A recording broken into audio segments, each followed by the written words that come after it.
I don't know who need to hear this, but taking a break from your spiritual practice is a spiritual practice within itself. Okay? Taking a break from your spiritual practice is a spiritual practice within itself. And what that means is a lot of times, especially with people who like claim themselves as spiritual, they feel the need to fit in this criteria of doing certain things to prove that they love themselves, because your mind is always, this camera is making me look so white and I ain't fucking with it. Your mind is always, now you can't even see me. I'm in my emo era, but not that much. Damn. Your mind is always trying to prove, like, your mind is always trying to prove your reality to yourself. So damn, I forgot where I was going with that.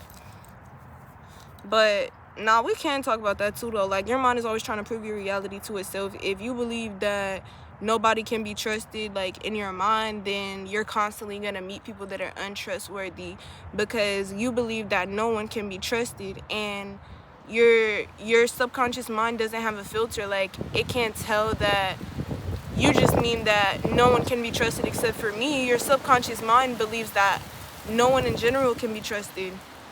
Look at this wind, bro. These trees are going crazy. The trees always be responding to me when I be out here. Y'all, my iPad cracking. I'm so sad. I gotta get it fixed. But yeah, like, a lot of people, like, especially that I've met in my personal life, that have like trusted me to talk to me about things that they've like gone through. Like, a thing that I commonly hear is like, I feel like I keep meeting the same person over and over, or I feel like I keep going through the same things over and over and over. And for one, that's because your mind is proving to you what you already believe to be true. Like, I see this heavily with social media too. Like, everybody is like, everybody cheat, nobody can be trusted, etc., etc., etc. And if you have that belief in your mind that nobody can be trusted, everybody's a cheater, and you yourself partake in those same behaviors, then that's all that you're gonna attract towards you, because that's your frequency subconsciously. Which leads me to my next point, but I'm gonna circle back to that. Circling back to my original point, which was that, I'm gonna put my face in the sun, but circling back to my original point, which was that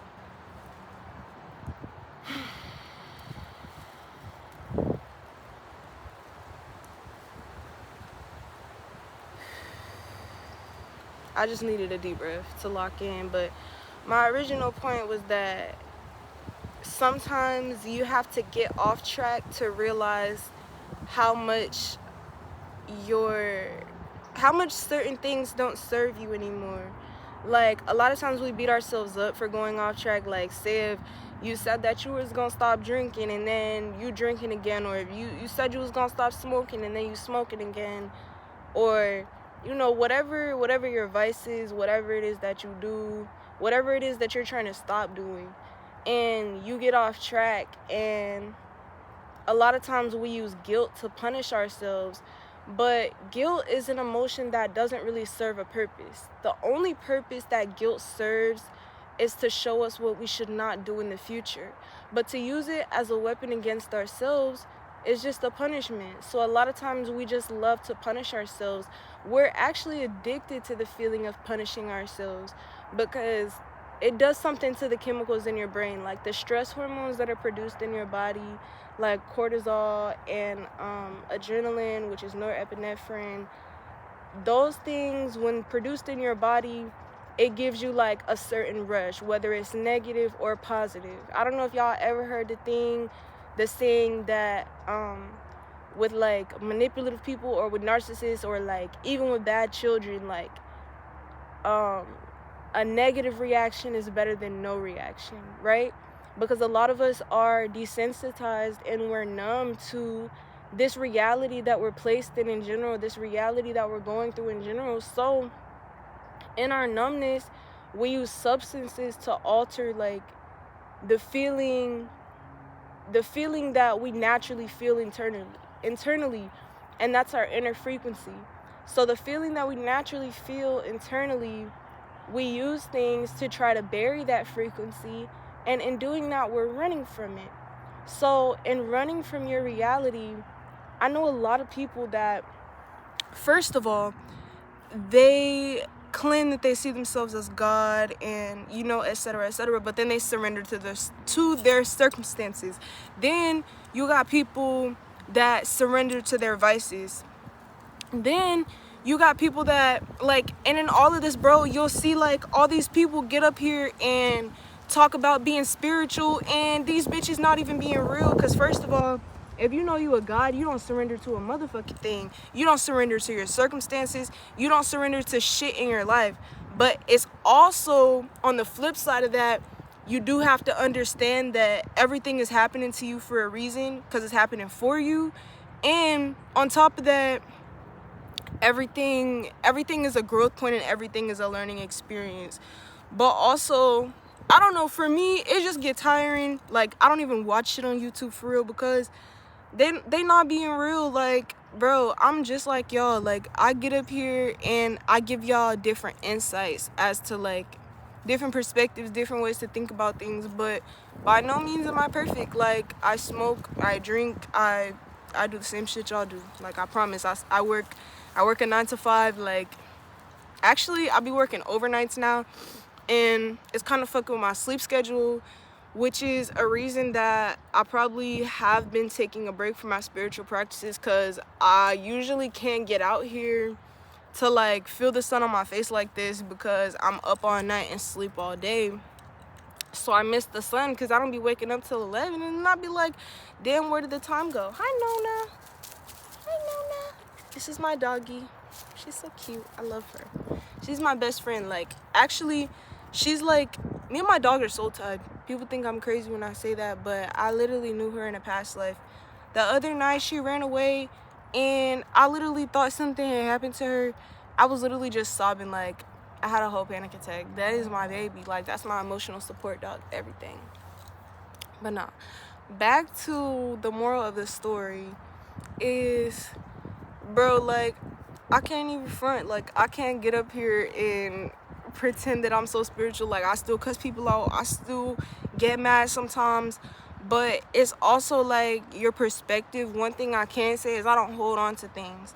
Like, I could cuss you out right now today, and then that shit's not going to take up my whole day. I'm not going to keep talking about it for the rest of the day. I'm not going to keep revisiting that thing back, like, all day. I don't know. Like, I'll be cool, like, really, like, 5 minutes after. I'll be laughing in the middle of doing it, actually, just because, like, I'm a person, like, I don't know, people can't stand me sometimes because I'm just too unserious. Like,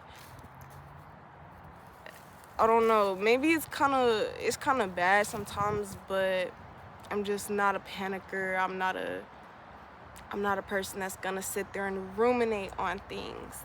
Because when you do that, though, like, say somebody hit the back of your car on your way to work, right? And you just like, damn, bro, like, somebody just hit the back of my car. But it's cool, because y'all both got insurance, you know, y'all exchanged insurance. It wasn't bad, you know, you cool. But the whole day, you just keep fucking talking about the fact that somebody hit the back of your car. Somebody hit the back of my, you go into work, tell all your coworkers, like, man, I just can't fucking believe this shit. Like, yeah, bro, like, somebody hit my shit.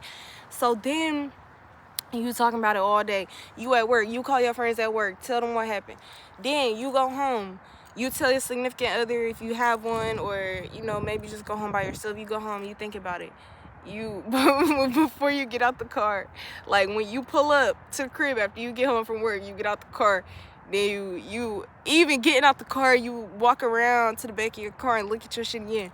Now, how much energy have you stolen from your present moment throughout your day just in thinking about that one incident? You thought about it, okay, when it happened. Okay, so that's the first time. That don't even count. At work, calling your friends, telling them about it. Thinking about it while you eating your lunch. You get in a car after you leave work. You get in a car to leave work, you think about it. You get home, you think about it. You get out the car again after you get home just to look at it again after you done already seen it 3 times today. Before you probably think about it before you go to sleep. Shit, you telling your significant other when you get home, like, fuck. Y'all know how much time that is? What other thoughts could you have been thinking? Could you have been talking to yourself? Could you have been asking yourself how you felt? Like, what was going on with you? Like, you could have been, you feel me? Like, when we do that, we siphon energy out of our present moment to go revisit a past timeline. Like, this present moment, this right now, this moment is the only moment that exists, period. That's the only moment that exists. So, when I take energy out of this moment to think about another moment, I'm stealing my own energy. And then you wonder why you go to sleep drained. In addition to the bad foods that we're eating and, you know, all the other shit that's going on that I don't even really care to get into. Because I used to be a conspiracy theorist. Like, a lot of spiritual people be stuck on the conspiracy theory shit too. Like, yes, bro, I know all the shit that they're doing to us. I know all the shit that's going on. Yes, they're killing us. But I really don't care no more. Like, can we just all come together and meditate and love each other? Like, that's the shit I'm on at this point. Because I don't know though. I don't know though. Wait. I don't know though. Because it's like, the other part of me is like, I think we should all develop our psychic abilities and start a revolution. Because I can read minds. And people think I'm crazy when I say that. But I've been able to read minds since I was a little kid. I just didn't know what it was. Because a lot of time, and a lot of y'all can read minds too. Especially my melanated kings and queens. I love y'all. But especially y'all, bro. Y'all can definitely read minds. Y'all could move shit with y'all mind. I moved the crystal. Like, bro, let me show y'all. So the crystal was in this hand, right? It was an orange carnelian round pebble crystal, right? It was in this hand. It was at the tip of my fingers, like probably right here, right? I'm sitting there, I'm visual. I'm laughing, so y'all probably think I'm playing, but I swear, like, on my life, on my soul, nigga, I had the crystal in my hand. I'm moving, I'm visualizing, but before I even did that, right? And so if you do this, you'll know I'm not lying. You'll know I'm not lying. Do this, right? Put your palms right here. Visualize a ball of energy forming in your hands. Like, visualize that energy. So when I was visualizing the energy that day, it was orange. And that's crazy because people had told me that I have an orange aura, and it was also blue. And I've also been told that I have a blue aura. So, okay, cool. Whatever. So I'm moving. Mind y'all, I was doing this for like hours. So at some point, the crystal fell off my fucking hand, like flew off my hand, bitch. When I was like, oh my God, did I do that? So I tried to go tell my dad. And mind you, my dad be on all the spiritual shit, but he didn't fucking believe me. There was only one person that believed me when I told him about it. But yeah, bro, you can move shit with your mind. You can read people's thoughts. Like, I done seen videos of niggas like, it looked like what the Flash be doing. I want to say, or like what the vampires be doing, like running fast as hell, like zooming by. Like, I seen videos like that. I seen people playing with fire. I could play with fire too. I seen people playing with fire with their hands, playing with smoke. I could do that too. But all of these abilities that I have is like, I haven't been able to do that shit in a long time. Well, not a long time, really just, I mean, I actually haven't been trying though. Like, I'll still get glimpses of it sometimes. Like, bro, the other day I was at work with my coworker and I was singing this song in my head. It was that song by Fetty Wap, I want you to be mine again, baby. Yeah, it was that song because that shit was stuck in my head. And then out of nowhere, my coworker bust out singing the same song. Like, at the same part I was at in my head, was like, I want you to be mine. And I was like, I was hearing his thoughts. But a lot of times that's how it happens, and we don't realize it because, like, I remember, like, I don't know, I remember the first day, like, it really clicked for me that I could. Well, it was already a bunch of examples up till the end that had led me to that point, but then it's like in my mind, I was like, nah, bro, like, I don't know, that's kind of crazy, but bitch, are you for real? Like, stranger things have happened in this world that the government has admitted to than people being able to read minds. That's not the strangest thing that's happened, like, for real. It's not that far-fetched. But we were at a nature preserve at night. Me and my 2 friends went to a nature preserve at night. and we were standing by the waterfall. I said crisscross applesauce and I meditated, and something in my spirit told me to try to read her mind at that moment. So I had her sit across from me, crisscross applesauce. Mind you, it was like 11 o'clock at night. We're at a waterfall in the middle of the forest and it's dark as hell. And I held her hands and I told her to think of a color and a number. And we did 2 colors and 2 numbers, and I got all of them. Like, oh, I thought that was my dog. I was like, it was just a plastic bag. I was like, what the fuck? But that night, like, truly confirmed for me, like, yeah, like, it's shit that goes on that's beyond this world. But like I said, I've been taking a break from my spiritual practice because sometimes you just need a break. Like, some people get so lost behind a rabbit hole of conspiracy theories and I don't know, the quote unquote spirituality or the spiritual lifestyle, like being alkaline vegan and all this other shit. Like, bro, yes, all that shit is good, do that, but bitch, you still spiritual if you go out on weekends and get drunk and hang with your friends and smoke and do whatever the fuck you do. Bitch, you could be a stripper and be spiritual, but at the end of the day, it's not up to nobody to tell you your truth and what your life looks like for you. Because the longer you keep letting people tell you what to do and who to be and how to live, the longer you are literally in handcuffs of people. And handcuffs are expectations. The handcuffs are validation. The handcuffs, like, some of y'all is addicted to, first of all, some of y'all are addicted to being rejected and angry and sad. Let's talk about your body being addicted to negative emotions, because that can very well happen. Y'all always think that addiction is with a substance or a drug. Addiction can very well be like, okay, your boss pissed you off. You hate your boss, you hate your job, you hate everyone there, but you still continue to go to work every day. You have an addiction to, like, and then when you come in, not only that, when you come into work, you already searching for something. You already know it's something finna happen. As soon as your boss say the slightest thing to you, you like, ugh. And like, yeah, it do be like, sometimes, but you were just searching for something to validate what your mind already believed to be true. You were just searching for something to validate your addiction to anger, because now your boss just made you mad. So now you can finally experience that emotion without feeling guilty. You can finally experience that emotion and have a reason to experience it. But 9 times out of 10, you really just feel angry for no reason, and you're looking for the first attempt to use someone else to validate that emotional response. Okay? Clock that T, bitch. Nah, but for real, like, y'all using people to damn, this video already 17 minutes. This shit was supposed to be a short video, because yeah, it's kind of cold out here, but I'm glad I did get out the house. I have a hangnail. I'm glad I did get out the house, get some sun.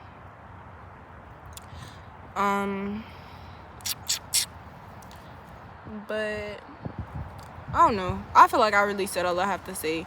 Moral of the story is, don't let nobody feel guilty, especially yourself. Don't feel guilty for whatever path you're on spiritually, because you're exactly where you're supposed to be. And taking a break from my, like, in conclusion of what I've learned, and taking a break from my spiritual practice is made me realize how much I need that, not as even a routine, but as a ritual in my life. Don't create routines, create rituals, okay? But, and another thing in conclusion, you can't outrun your frequency.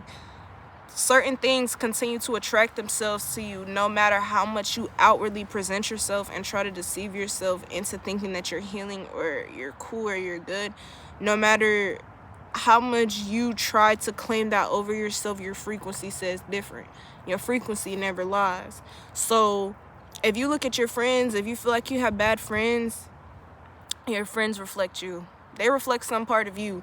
So look at yourself. If you feel like your job and, you know, people just always got you fucked up, look at you. Where do you have yourself fucked up? Because a lot of times we have ourselves fucked up in a lot of places. And I had to realize where I had myself fucked up as well. Like, yeah. I had to do a little nefarious chuckle. But nah, bro. Moral of the story is, bro, y'all are gonna be okay. I promise, bro. Fine shit been thinking about you. Your life is already planned out. You finna get that car twin. Like, what else? The universe is coinciding to make your life perfect. Your desired version of reality is coming.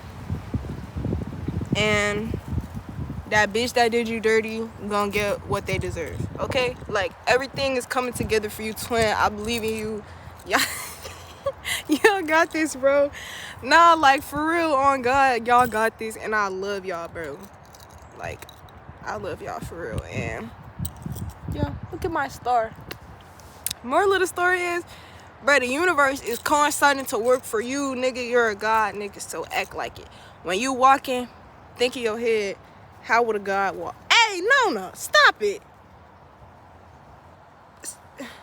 Think in your head, how would a god walk? How would a god talk? How would a god... Nah, for real though. I love y'all. Peace, blessings, love, Ashe, gods, goddesses. Love y'all.